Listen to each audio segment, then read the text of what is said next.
হে আমার বান্দা, লা তাকনাতু মির রাহমাতিল্লাহ, তোমরা আল্লাহর রহমত থেকে নিরাশা হয়ো না। ইন্নাল্লাহা ইয়াগফিরুয যুনুবা জামিয়া, নিশ্চয় আল্লাহ তাআলা মানুষের সব পাপকে ক্ষমা করে দেন।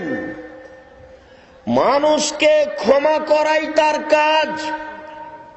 তার অনেক নাম রয়েছে, তার একটি নাম হচ্ছে গাফফার। তিনি খুব বেশি বেশি ক্ষমা করেন। তাই তিনি বলছেন, ইয়া ইবাদিয়াল্লাযীনা আসরাফু আলা আনফুসিহিম, হে আমার বান্দা, যারা নিজের প্রতি অত্যাচার করেছো, অন্যায় করেছো। পাপী নিজের প্রতি অত্যাচার করে। নিজের প্রতি অত্যাচার করে কিভাবে? পাপের ফল তাকেই ভোগ করতে হবে, এই জন্য সে নিজের প্রতি অত্যাচার করেছে। মহান আল্লাহ বলেন, হে আমার বান্দা, যারা তোমরা নিজের প্রতি অত্যাচার করেছো, তোমরা নিরাশা হও না, আমি তোমাদের সমস্ত পাপ ক্ষমা করে দিব। মহান আল্লাহ বলেন, ফালাম আন্নাহু লা ইলাহা ইল্লাল্লাহ, এই বিদ্যা অর্জন করো যে আল্লাহ ছাড়া কোনো মাবুদ নেই। এই বিদ্যা অর্জন করো যে আল্লাহ ছাড়া কোনো মাবুদ নেই। এটা জেনে নেওয়ার পরে ওয়াস্তাগফির লিযামবিক, তুমি তোমার পাপের জন্য আল্লাহর দরবারে ক্ষমা চাও। ক্ষমা চাই, তাদের প্রতি আল্লাহ খুশি হন। এই ছেলেরা, তোমরা দায়িত্ব পালন করো না কি? এখনো কিছু মানুষ চলাচল করতে দেখতে পাওয়া যাচ্ছে। যারা আপনারা রাস্তাঘাটে আছেন, দোকানপাটে আছেন, ঘুমন্ত অবস্থায় আছেন, সকল দিনই ভাই বোনকে চলাচল বন্ধ করে, কথাবার্তা বন্ধ করে, ক্রয় বিক্রয় লেনদেন বন্ধ করে, ঘুম বন্ধ করে গুরুত্বপূর্ণ আলোচনা শোনার জন্য জোরালোভাবে অনুরোধ করা হচ্ছে। নিজ নিজ কর্ম ত্যাগ করে, ব্যস্ততা ত্যাগ করে, চলাচল বন্ধ করে গুরুত্বপূর্ণ আলোচনা শোনার জন্য চেষ্টা করুন।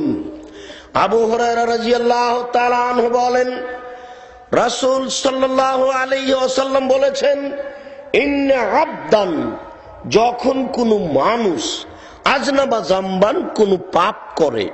ইন্না আবদান, যখন কোনো মানুষ আজনামা জামবান, কোনো পাপ করে, এরপরে বলে রব্বি আজনাবতু ফাগফিরলি, হে আমার প্রতিপালক, আমি পাপ করেছি, তুমি আমাকে ক্ষমা করো।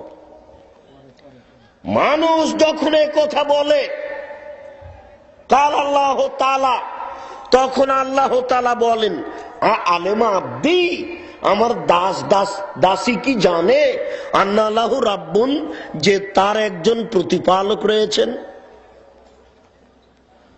আন্না লাহু রাব্বান, তার জন্য তার একজন প্রতিপালক রয়েছেন। আমার দাসী কি জানে যে তার একজন প্রতিপালক রয়েছেন। ইয়াগফিরুয যামবা, যিনি পাপকে ক্ষমা করতে পারেন, ওয়া ইয়াখযুবিহি, যিনি শাস্তি দিতে পারেন।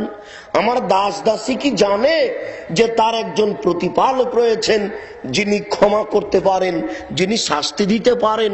যদি জেনে শুনে আমাকে বলে থাকে কাদ গাফারতু লাহু, আমি তাকে মাফ করে দিলাম। সুমা মাকাশা মাশাআল্লাহু তাআলা, এরপরে ওই দাসী থাকলো, থাকে দিন যায়, থাকে দিন যায়, থাকে দিন যায়, ফাজনাবা জামবান, হঠাৎ আবার পাপ করে বসলো। পাপ করার পরে বলল, রব্বি, হে আমার প্রতিপালক, আজনাবতু, আমি পাপ করেছি, ফাগফিরহুলি, তুমি আমার ওই পাপ ক্ষমা করে দাও। তখন আল্লাহ তাআলা বলেন, কাল আল্লাহ তাআলা, আল্লাহ তাআলা বলেন, আলেমা আব্দি, আমার দাসী কি জানে আন্না লাহু রাব্বান, তার একজন প্রতিপালক রয়েছেন। ইয়াগফিরুয যামবা, যিনি পাপ ক্ষমা করতে পারেন, ওয়ায়াখুযু বিহি, যিনি শাস্তি দিতে পারেন। জেনে শুনে কি বলছে? যদি জেনে শুনে বলে থাকে কাদ গাফারতু লাহু, আমি তাকে মাফ করে দিলাম। সুমা মাকাশা মা শা আল্লাহ তাআলা, এরপরে থাকে দিন যায়, থাকে দিন যায়, রাত্রি যায়, থাকে দিন যায়, রাত্রি যায়, ফাজনাবা জামবান, আবার কোনদিন পাপ করে বসলো। পাপ করার পরে বলে রব্বি, হে আমার প্রতিপালক, আজনাব্ত, আমি পাপ করেছি, ফাগফিরহুলি, তুমি আমার ওই পাপ ক্ষমা করে দাও।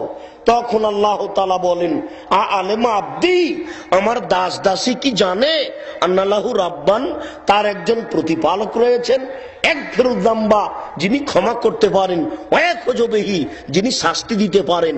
যদি জেনে শুনে বলে আমি ক্ষমা করতে পারি, এটা যদি জেনে শুনে বলে আমি শাস্তি দিতে পারি, এটা যদি জেনে শুনে বলে কাদ গাফারতু লাহু, আমি তাকে মাফ করে দিলাম। আমি এইভাবে তাকে মাফ করতে থাকবো যত দিন পর্যন্ত আমাকে জেনে শুনে বলবে। তার জীবনে যদি শতবার এরকম ঘটে যায়, শতবার যদি আমাকে বলে, আমি তাকে শতবার ক্ষমা করব। দেশবাসী, পৃথিবীর মানুষ, রাসূলের এই বাক্য দ্বারা উল্টা কিছু বুঝবেন না যে তাহলে মানুষ পাপ করতে থাকবে, ক্ষমা চাইতে থাকবে, তাহলে পাপ করুক আর ক্ষমা করুক। এটা মূলত বলা উদ্দেশ্য নয়। এটা মূলত বলা উদ্দেশ্য যে আল্লাহর বড় দয়া, আপনি নিরাশা হয়েন না। আল্লাহর বড় দয়া, আপনি নিরাশা হয়েন না। আল্লাহর বড় দয়া, আপনি নিরাশা হয়েন না। এটা মূলত আল্লাহ তাআলা দেখাতে চাচ্ছেন।